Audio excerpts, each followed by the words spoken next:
Hi friends, దోసకాయ బోండా ఎలా తయారు చేసుకోవాలో చూసేయండి ఫ్రెండ్స్. ముందుగా దోసకాయ నుంచి గింజలు తీసేసి దోసకాయల్ని ఇలా ముక్కలాగా కట్ చేసుకొని పెట్టుకోవాలి. ఇప్పుడు ఒక మిక్సీ జార్ తీసుకొని ఫైన్ పేస్ట్ లాగా చేసుకోవాలి ఫ్రెండ్స్. చూడండి, ఇలా చేసుకొని పెట్టుకోవాలి. ఇప్పుడు ఒక బౌల్ తీసుకొని అందులో దోసకాయ పేస్ట్ వేసుకోవాలి. 1 కప్ బియ్యం పిండి వేసుకోవాలి. 1/2 కప్ శనగపిండి వేసుకోవాలి. స్పైసీనెస్కి తగ్గట్టుగా కారం వేసుకోవాలి. రుచికి సరిపడా సాల్ట్ వేసుకోవాలి.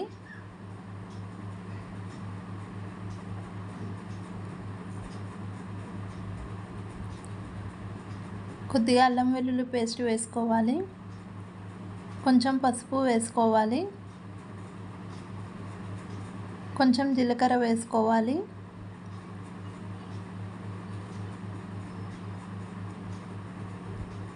ఇప్పుడు వీటిని ఒకసారి కలిపేసుకోవాలి ఫ్రెండ్స్. ఇప్పుడు కొంచెం వాటర్ వేసుకొని కలుపుకోవాలి. ఇప్పుడు ఆనియన్స్ని కట్ చేసి వేసుకోవాలి. కొద్దిగా కరివేపాకు వేసుకోవాలి. కొంచెం కొత్తిమీర వేసుకోవాలి. వేసుకొని ఒకసారి మొత్తం కలిపేసుకోవాలి.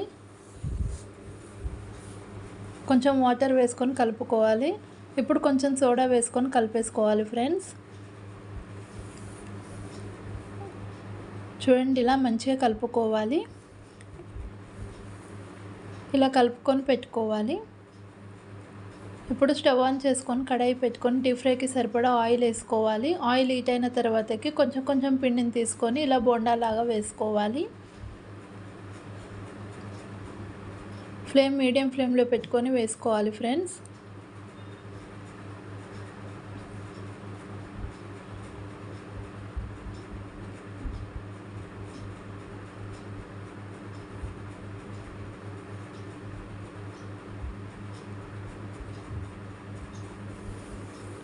ఇవి మంచిగా కలర్ వచ్చేంత వరకు ఫ్రై చేసుకోవాలి.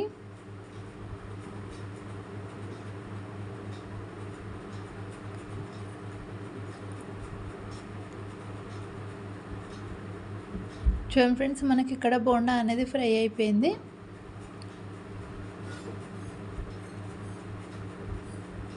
ఇప్పుడు ఒక ప్లేట్లోకి తీసేసుకుందాము.